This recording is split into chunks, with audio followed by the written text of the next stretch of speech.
भरपाई किंवा परतफेड करणे.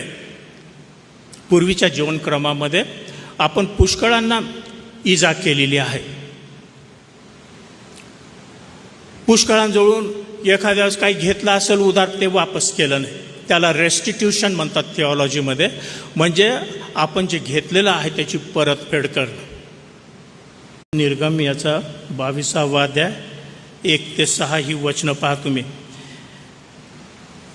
एखाद्या मनुष्याने बैल अथवा मेंढरू चोरून ते कापिले किंवा विकून टाकले तर त्या बैलाबद्दल 5 बैल आणि मेंढराबद्दल 4 मेंढरे द्यावे. परतफेड करायची आहे. करा.